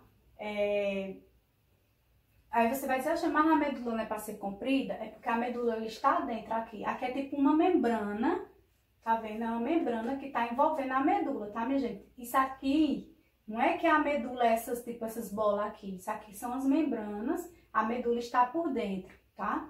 Então, assim, aqui, nessa parte aqui da medula, é aberta. Tá? Há uma abertura ali, então risco de infecção nessa criança, e essa criança via óbito é muito alta. Então, a criança nasceu com espinha bífida, imediatamente a criança ela deve ser colocada de barriga para baixo, né? Na posição decúbito ventral, que a gente chama, que é com a barriguinha para baixo. E essa partezinha aqui da medula, ela tem que ser coberta. Então, ela é coberta com, geralmente eles cobrem com compressa estéreo, tá? Tem que ser estéreo. E essa criança, ela tem que ser realizada essa cirurgia em, no máximo, 48 horas, tá? E, normalmente, esse tipo de criança, ela vai apresentar algum problema mental, tá? Porque a parte neurológica dela ali já está toda afetada, entendeu? Então, é bem complicado. Aí, eles tentam fazer essa cirurgia o mais rápido possível, né? Pra ver se, pelo menos, consegue corrigir algumas coisas, né? Por exemplo, para que não cause algum problema no movimento, um problema motor nessa criança, a questão dos movimentos, mas a parte neurológica mesmo, cerebral, normalmente já é afetada. É uma criança que vai ter algum tipo de deficiência mental, tá? Infelizmente. Então, assim, é um tipo de problema que ele normalmente é grave, porém, ele existe em outro. Pode ser leve a grave, tá? Então, tem ela mais leve e ela mais grave. Vai depender do tanto que a medula tá para fora, vamos dizer assim. O tanto que essa medula se exterioriza. Aí, o que vai determinar se é uma espinha bífida mais leve ou mais grave. Mas a doença em si é uma doença grave. Outra parte que é avaliada também é a pele. Tá? Então, ele vai avaliar a pele, o que tem na pele, a coloração, o aspecto da pele. Então, tudo isso é avaliado. Então, assim, na parte da cor, como eu expliquei para vocês, assim que eles nascem, geralmente eles são cianóticos. Eles são um pouco cianóticos, sim. Porém, depois a cor vai se normalizando. Então, quando a criança ela é uma criança para ser branca, normalmente a pele dela ela vai ser rosadinha. Porque a criança no primeiro dia, no segundo dia que nasce, a pele da criança, ela não é a cor, vamos dizer assim, natural mesmo que ela tem, né? Ela vem um pouquinho diferente, aí depois é que normaliza. Então, normalmente, que a criança que é para ser branca, a pele é rosadinha. E a criança que vai ser mais morena ou preta, a pele ela já vai ser mais avermelhada, tá? Deixa eu ver. Sim, algumas vezes são encontradas pontinhos roxos, avermelhados, chamados petequias, que foram pressionadas com força durante o parto. Ó, minha gente, aqui tem, vocês não vão conseguir ver, eu acho. Mas aqui tem vários pontinhos vermelhinhos aqui no rostinho do bebê. Então, aqueles pontinhos, quando são vermelhinhos, vários pontinhos bem juntinhos, assim, pontinhos, ou ele vermelhinho, ou ele mais arroxeado, é o que a gente chama de petequias, tá? Então, por conta do parto, né, às vezes foi apertado aquele local, é como se fosse tipos de hematomas, tá? É como se fosse pontinhos de sangue, vamos dizer assim, aí se formam.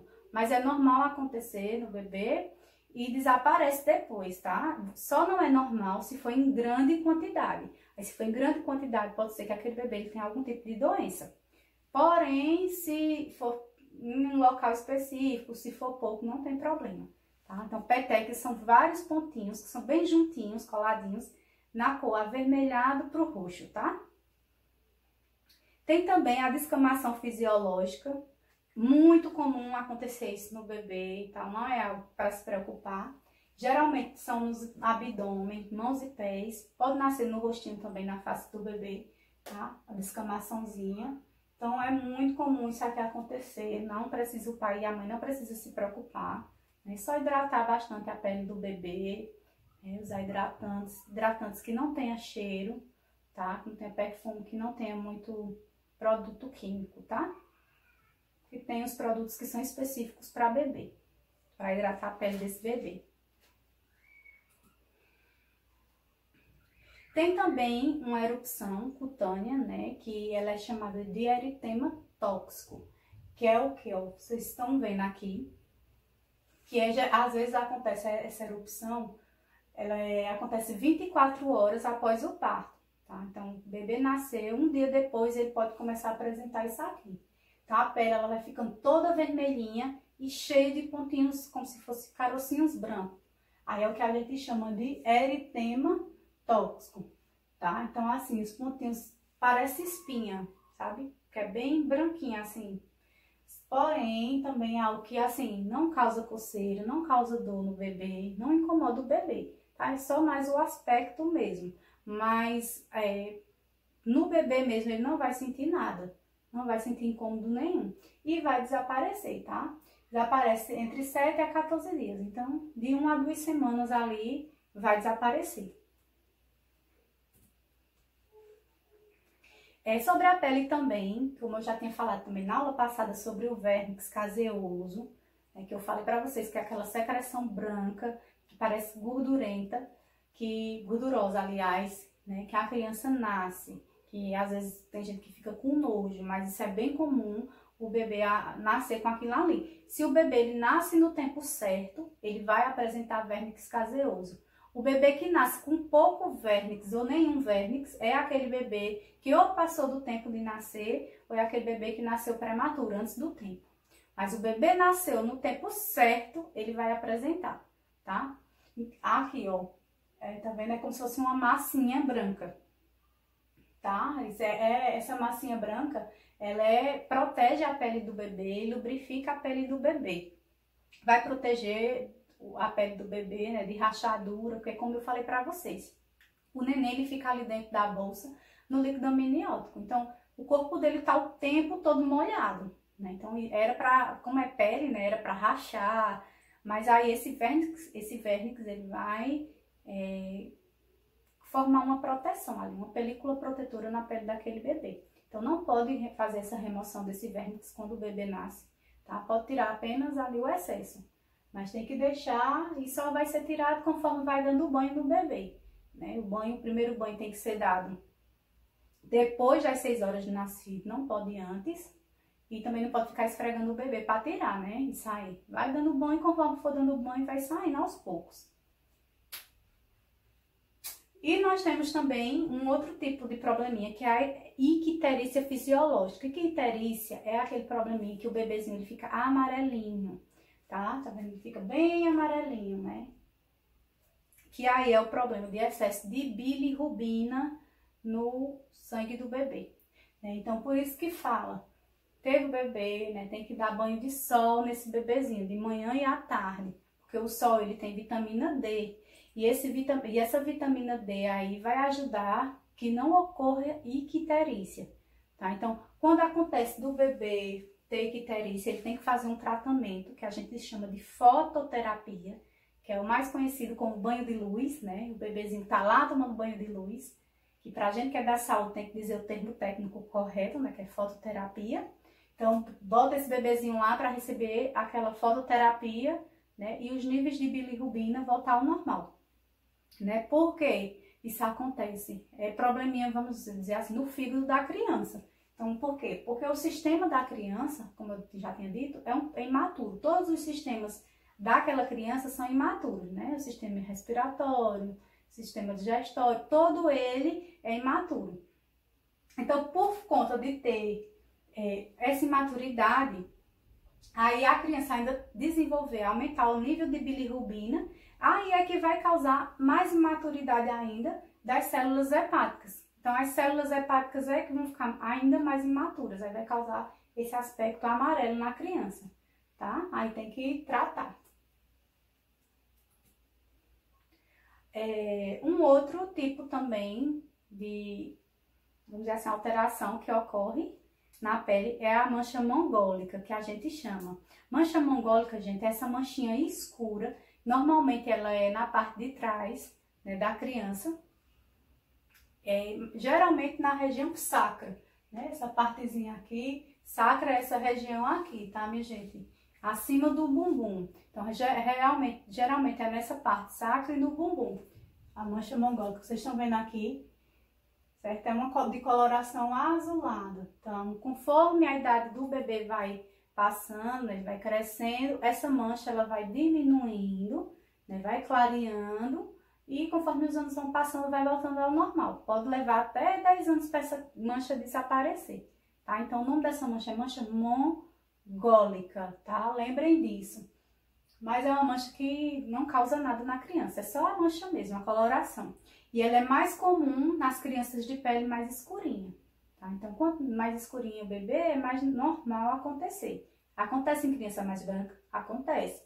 Porém, né, o índice dele, dessa mancha acontecer, é maior em crianças de cores mais escuras, pardas ou negras, tá? Lanugem, minha gente, lanugem é pelos, tá? Então, são aquelas crianças que nascem muito peludas. A gente fala, olha como nasceu cabeludinho, é muito pelinho nas costas, né? Na região da testa. Então, essa criança que nasce muito peludinha, o nome dessa alteração se chama lanugem, tá? Pelos finos e ralos, né? Localizados na face, orelhas, dorso. Dorso é costas, tá, minha gente? Quando vocês ouvirem a palavra dorso, são as costas. Aí nos membros inferiores, superiores, né? E desaparece por volta de 1 mês. Então, aquela criança que nasce bem peludinha, né? Cheia de pelinhos, com o tempo aquilo ali vai desaparecendo, né? Tanto quando vai dando banho, o bebê vai vendo, vai ficando os pelinhos ali tudo na água, tá? Então, o nome desses pelinhos se chama lanugem, tá? Que são os pelos que não são, vamos dizer assim, naturais do bebê, não são naturais daquela criança, porque essa criança não vai ficar com esses pelos para sempre, né? Então, esses pelinhos que são perdidos se chama lanugem. E também nós temos na pele ainda a hipercoloração dos órgãos genitais externos, tá, minha gente? É quando normalmente acontece mais nos meninos, né? No bebê do sexo masculino. Por exemplo, os testículos. A gente vê aqueles testículos bem escurinho mesmo, chama hipercoloração. Então, tá bem escurinho, a diferença para o corpo, você vê a diferença. Eu não encontrei nenhuma foto, né? Eu acho que pelo fato de mostrar, né, um bebê pelado, eu não encontrei nenhuma foto para mostrar para vocês na internet. Porém, é aqueles bebês que tem a parte genital bem mais escura do que o resto do corpo. Aí isso se chama hipercoloração dos órgãos genitais, tá? Então, normalmente acontece mais nos meninos, na parte do saco escrotal. Então, tem aquele bebezinho que tem aquele saco bem escurinho, né? Às vezes é azulzinho, marronzinho, tá? E muitas vezes persiste na idade adulta. Então, às vezes, aquela criança, ela vai crescer e essa parte de hipercoloração vai se manter, tá? Mesmo na fase adulta. É algo que pode não mudar. Pronto, pessoal. Então, a gente chegou aqui na última parte, que é a parte da avaliação do sistema nervoso. Que eu disse a vocês que essa parte do sistema nervoso, ela vai ser avaliada pelos reflexos, tá? Então, assim, o reflexo, ela é uma forma de avaliar a parte motora da criança e a parte neurológica da criança, certo? Então, o que são reflexos, né? Então, reflexos são reações musculares involuntárias que ocorrem após um determinado tipo de estímulo. Então, o profissional, ele vai estimular essa criança, né? Vai fazer algo naquela criança para estimular um reflexo, para ver se essa criança responde com aquele reflexo que a gente espera, certo? Quando a criança, ela corresponde, né? Você estimula e aquela criança tem aquela resposta daquela criança, então quer dizer que a parte neurológica e motora daquela criança tá ok, tá? Então, existem muitos reflexos, gente, muitos, só que aí eu trouxe os principais, os que são mais usados e também que são mais usados, assim, principalmente nessa parte de RN, né? Quando o RN, ele nasce. Então, eu trouxe os principais para vocês. Conforme ela envelhece, menos reflexo terá.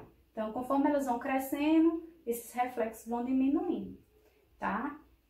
Então, ó, vou dar um exemplo aqui, ó. Por exemplo, quando você põe o seu dedo na boca do bebê, ele não pensa no que fazer, certo? Porque o bebê não tem entendimento nenhum de nada, gente. Ele não tem entendimento nenhum.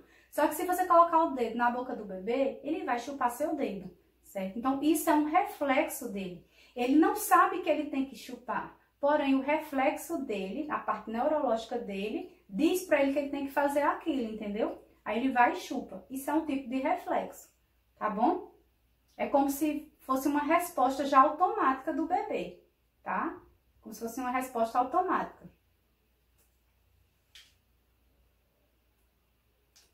Então, eu trouxe os principais, tá? Eu só trouxe, se não me engano, 6 tipos de reflexo. Aí eu vou mostrar para vocês quais são os principais. Tem o reflexo de Moro, que a gente chama. Eu quero que vocês aprendam, gente, o nome do reflexo e o que cada reflexo faz, tá? Eu quero que vocês aprendam isso. Então, o que é reflexo de Moro? É o conhecido susto.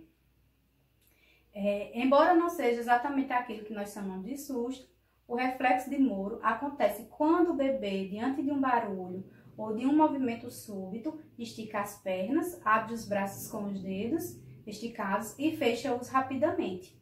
Ele é bastante comum em recém-nascidos e tende a desaparecer por volta do 2º ou 3º mês de vida, né? Então, minha gente, o reflexo de Moro é o seguinte: quando o profissional ele vai avaliar o neném, ele faz esse reflexo assim, o reflexo de susto. Então, você tem que meio que dar um susto na criança para ver se ela vai reagir. Porque quando a criança ela tem problema, vamos dizer assim, mental, um problema neurológico, por mais que você dê aquele susto naquela criança, ela não vai ter reação nenhuma. Então, esse é um dos reflexos que são avaliados, né? Então, normalmente o profissional ele faz assim, bota a criança deitada, né, normal, com o peitinho para cima, aí ele vai segurar os braços da criança, aí ergue só um pouquinho a cabeça dele da caminha, né? Então, é só um pouquinho segurando nos braços. Aí, do nada, ele solta os braços da criança. Aí, a criança faz isso, né? Cai e abre assim os braços. Se ele fizer isso, quando ele abrir as mãos, você vê que ele teve tipo um susto, né? Então, se ele fizer esse movimento assim, você solta e ele faz assim, então quer dizer que ele meio que se assustou. Então, é o movimento, é o reflexo de Moro que ele teve, tá? Então, quer dizer que tá tudo ok com esse reflexo. Um outro reflexo é o reflexo da marcha, né? Então, esse daí é como se o bebê, ele fosse marchar, ele fosse andar. Então, você vai colocar o bebezinho em pé, vai segurar no bebê. Você pode segurar ou nos bracinhos, ou você segura no tronquinho dele, aqui na parte do tronco dele, e deixa ele em pezinho. O bebê, ele vai tentar andar. Ele vai ficar levantando um pezinho e o outro pezinho, tá? Ele vai fazer como se quisesse andar. Então, esse é mais um tipo de reflexo, é o reflexo de marcha. Então, isso indica que a parte motora do bebê tá ok, tá? Tanto a parte neurológica quanto a parte motora. Então, ele tenta andar, tá, minha gente? E faz a marchinha. Tem o reflexo de sucção, né? Que foi o exemplo que eu tinha dado do dedo, né? Que você colocar o dedo na boca do bebê, ele vai chupar. Porque ele não sabe que tem que chupar, mas já é um reflexo dele. Então, qualquer objeto que você venha colocar na boca do bebê, ele involuntariamente ele vai tentar chupar. seja o seio da mãe, né, na hora de dar de mamar, você põe o dedo, se você põe uma chupeta, né, o bebezinho, você vai lá, põe a chupetinha, ele não vai sugar aquela chupeta? Então, esse é um reflexo que se chama reflexo de sucção, né, ele vai tentar sugar, né, então, é por isso que o bebê, ele aprende a mamar, né, por conta, é um dos motivos, esse é um dos motivos, esse reflexo de sucção que ele tem. Um outro reflexo que nós temos é o reflexo de Gallant, né? O reflexo de Gallant é assim, você vai colocar o bebê de bruços, tá? Com o peitinho para baixo, né? Barriga para baixo.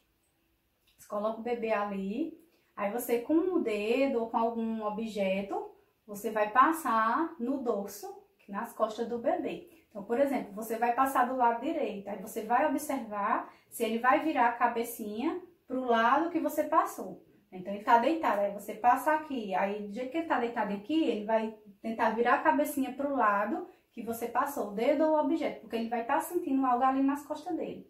Aí depois você vai e passa do outro lado, e vai observar se ele vai virar a cabecinha para olhar, tá? Então, esse também é um reflexo que ele é muito usado, tá? Que é o reflexo de Gallant. O bebê, ele vai virar a cabeça para o lado onde você passou o objeto. Um outro reflexo que tem é o reflexo de preensão. O que é isso? Nós temos dois tipos de preensão. Pode ter o palmar ou o plantar. Você vai colocar ou seu dedo ou algum objeto. Normalmente faz com o dedo mesmo. Você vai colocar... O bebê tá lá com a mãozinha, você vai colocar com a mãozinha aberta, aí você vai e coloca o dedo na mão. Então, o reflexo é para quê? Para ele fechar, tá? Então, se ele fechou e prendeu o seu dedo, a gente chama de reflexo de preensão, tá? Então, porque aconteceu o reflexo, tá? E tem o plantar. O plantar é quando você faz com os dedinhos do pé. Do mesmo jeito, ele tá lá com o pezinho, lá o pezinho abertinho, você coloca o dedo aqui, faz assim no pezinho dele, ele vai tentar, o dedinho dele vai encolher, né? Tipo, como se fosse tentar prender seu dedo. Então, é o reflexo de preensão. Plantar, quando é no pé. Deixa eu ver se eu coloquei. Coloquei, ó. No pé, reflexão de preensão, plantar. E na mão, palmar, tá? Eu coloquei. E tem o reflexo de busca, que é quando você toca a boca do bebê, um dos lados da boca do bebê, e ele vira com a cabeça em direção a esse lado. E abre a boca, né? É como se estivesse procurando o peito ali, tá? Você não vai colocar o dedo, vamos dizer assim, em cima da boca do bebê. Você vai colocar no cantinho. Ou você põe do lado direito ou do lado esquerdo, né? Aí você vai ver que ele vai virar a cabeça, você põe do lado direito. Você vê que ele vai virar a cabeça e vai abrir a boca, na tentativa de pegar o seu dedo, tá? Que isso aí também é por conta disso também que o bebê mama também. Né? Se você encostar o peito próximo do bebê ali, quem amamenta, ele já fica lá procurando, né? Com a boquinha procurando. Tá? Então, o reflexo de busca, que chama. Então, isso quer dizer que esse bebê, ele neurologicamente ele tá bem, né? Motoramente também está bem. Então, são os reflexos que servem para avaliar essa parte neurológica, tá? Então, são feitos esses reflexos ali na parte de exame físico. Bom, pessoal, pois é isso, né? Então, essa foi nossa parte de exame físico do recém-nascido. Tá? Espero que vocês tenham gostado. Não é difícil, minha gente, não é difícil. Essas partes que eu fiquei falando, preste atenção nisso, preste atenção naquilo. Copie no caderno, tá? Algo que eu falo que não tem nos slides, façam anotações no caderno para quando vocês forem estudar facilitar, tá bom? Então é isso. Depois a gente se vê, tá, minha gente? Aí na quinta-feira a gente vai se encontrar, né? E vocês vão poder tirar as suas dúvidas, tá bom? Então, um beijo. Boa noite pra vocês, gente. Tchau.